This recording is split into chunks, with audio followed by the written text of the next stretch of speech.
نحمده ونصلي على رسوله الكريم اما بعد فاعوذ بالله من الشیطان الرجیم بسم اللہ الرحمن الرحیم۔ آج میں آپ کو محبت کا وہ پاورفل عمل بتلاؤں گا جو انسان اس عمل کو اختیار کر لے 100% اس کا مقصد حل ہو جاتا ہے۔ کسی کی بیوی ناراض ہو یا کسی کا شوہر ناراض ہو یا کوئی انسان اپنے محبوب کے اپنے قدموں میں دیکھنا چاہتا ہو، جس انسان کے بھائی ناراض ہو یا بہنیں ناراض ہو، آپس میں اتحاد و اتفاق اور محبت کو پیدا کرنا چاہتے ہوں، وہ انسان اس عمل مبارک کو اختیار کر لے۔ یہ وہ عمل ہے کہ جو انسان اس کو کر لے پتھر میں بھی پھول اگ سکتا ہے، پتھر میں بھی پھول کھل سکتا ہے۔ یہ عمل کرنے والا انسان کبھی مایوس نہیں ہوتا۔ اس لیے جو انسان اپنی بیوی کی محبت چاہتا ہو،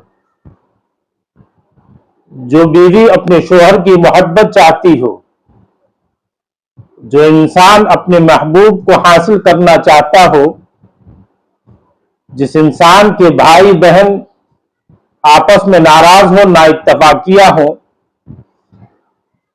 ان دونوں کے درمیان محبت پیدا ہو جائے، تو اس انسان کو چاہیے کہ قرآن کریم کی اس آیت مبارکہ کا وہ عمل کر لے،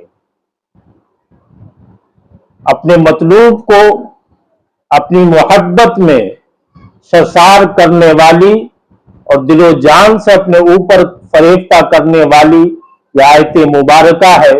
یحبونہم کحب اللہ والذین آمنوا اشد حبا للہ۔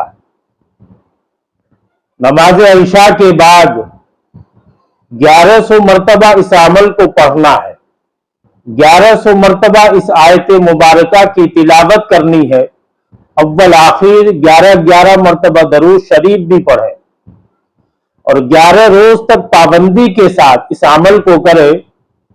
آپ کا محبوب آپ کے قدموں میں ہوگا انشاءاللہ۔ یہ عمل کرنے والا کبھی مایوس نہیں ہوتا۔ وآخر دعوانا ان الحمدللہ رب العالمین۔ السلام علیکم ورحمۃ اللہ وبرکاتہ۔